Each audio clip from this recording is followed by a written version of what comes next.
एक बड़े से समुंदर में मगरमच्छ रहा करता था। वो बड़ा ही अकेला था। वो काफी भूखा था। उस समंदर में मछलियां तो होती, लेकिन मगरमच्छ जब भी मछली को खाने जाता तो मछली भाग जाती वहां से। मगरमच्छ भूखा था और वह बहुत थका हुआ महसूस कर रहा था। इसीलिए वो समुद्र के किनारे कुछ देर आराम करने के लिए आता है। समुद्र के किनारे एक जामुन का पेड़ था जिस पर बंदर बैठा हुआ था। अरे ओ मगर भाई, लगता है आज बहुत थके हुए हो, बड़े उदास लग रहे हो। क्या हुआ, क्या बात है, हमें भी तो बताओ। हाँ बंदर भैया, आज बहुत थक गया हूँ, बहुत तेज भूख लगी है। जामुन बड़े अच्छे लग रहे, थोड़े दोगे? बंदर पेड़ से मगरमच्छ को जामुन तोड़ कर देता है। जामुन बहुत मीठे लगते हैं। जामुन बड़े ही स्वादिष्ट है, मैं अपनी बीवी के लिए ले जाना चाहूँगा। मगरमच्छ बंदर से कुछ जामुन मांगकर अपनी बीवी के लिए अपने घर ले जाता है। आज तो मजा आ गया जामुन खाकर। ये मीठे जामुन मेरी बिल्लो रानी खाएंगी तो बड़ा ही अच्छा लगेगा और मुझसे कभी झगड़ा भी नहीं करेगी। अपने घर जाकर सबसे पहले ये जामुन उसे खिलाऊंगा। इसी तरह मगर समुंदर के दूसरे किनारे पर आ जाता है। यहाँ पर उसका घर होता है। कुछ जामुन यहाँ रख देता हूँ। मगर अपने घर के अंदर आ जाता है। अपनी बीवी से मिलने बड़ा ही बेताब होता है और भागा भागा चला आता है। अरे मेरी बिल्लो रानी, ये देखो मैं तुम्हारे लिए क्या लाया हूँ। तुम्हारे लिए मीठी मीठी जामुन लाया हूँ। ये जामुन मुझे एक बंदर ने अपने पेड़ से तोड़ कर दिया है। अरे हाँ जी, जामुन तो बहुत ही मीठे हैं। और बंदर ने आपको जामुन दिया? बंदर बहुत बड़ा ही दिल वाला है। मुझे उस बंदर का दिल खाना है। अरे भाग्यवान, ये क्या बोल रही हो? बंदर ने आज मुझे दोस्ती का हाथ बढ़ाया है, मैं इसे धोखा नहीं दे सकता।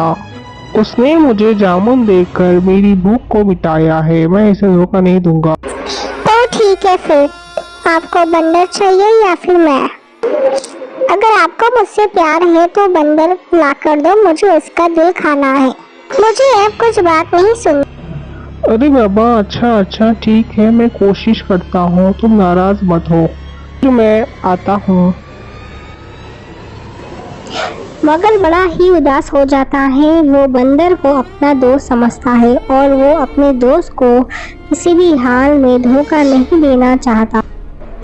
मगर चाहकर भी कुछ नहीं कर सकता था, क्योंकि वो अपनी बीवी से बहुत ही प्यार करता था। न ही वो अपनी बीवी को समझा पाया, लेकिन मगर को बहुत ही अफसोस था इस बात को लेकर। फिर मगरमच्छ समुद्र के किनारे पर आता है। बड़ा ही शर्मिंदगी महसूस करता। अरे बंदर भाई, मैं आपको आज दावत देने आया हूँ। मेरी बीवी ने बहुत ही स्वादिष्ट खाना बनाया है, मेरे घर चलिए। सुनकर बंदर बहुत खुश हो जाता। क्या कहा? दावत? स्वादिष्ट खाना? अरे वाह, बहुत दिन हो गया कुछ अच्छा ना खाया होगा।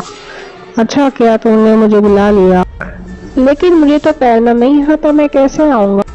अरे बंदर भैया, आप चिंता मत करो, मैं हूँ ना, आप मेरी पीठ पे बैठ जाओ, मैं ले चलता हूँ।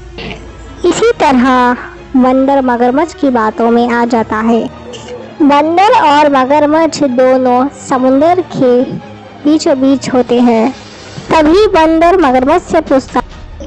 अरे मगर भैया, भाभी जी ने क्या क्या डिशेस बनाया होगा? मुझे तो केले मेवे बहुत पसंद है, मिठाई भी होंगे ना? ये सुनकर मगर को अच्छा नहीं लगा। अरे बंदर भैया, मेरी बीवी आपका दिल खाना चाहती है और मैं उसे मना भी नहीं कर पाया। ये सुनकर बंदर के होश उड़ गए। अरे मगर भैया, मैंने दिल अपना पेड़ पर रखा है। क्या तुमने पेड़ पर रखा है? चलो वापस चल के ला लेते हैं। जाकर पेड़ से तुम्हारा दिल ला लेते हैं, फिर वापस चलते हैं। इस वक्त बंदर के जान में जान नहीं थी। वो जल्द से जल्द पेड़ पर जाना चाहता था और समुद्र का पानी बहुत ही गहरा था और मन ही मन अपनी सलामती की प्रार्थना कर रहा था। किनारे को देखकर बंदर को जान में जान वापस आई और बंदर झलक मारकर पेड़ पर चले गया। अरे बेवकूफ मगरमच्छ, तुझे इतना भी पता नहीं है क्या? दिल पेड़ पर नहीं रखते हैं, दिल तो दिल में ही होता है। अब यहाँ से चले जाओ, वापस दोबारा कभी अपनी शक्ल मत दिखाना मुझे। मगरमच्छ को अपनी मूर्खता पर गुस्सा आया और वो वहां से चले गया। इस कहानी से हमें ये सीख मिलती है कि संकट के समय बुद्धि का इस्तेमाल करना चाहिए, जिस तरह इस बंदर ने इस कहानी में की है।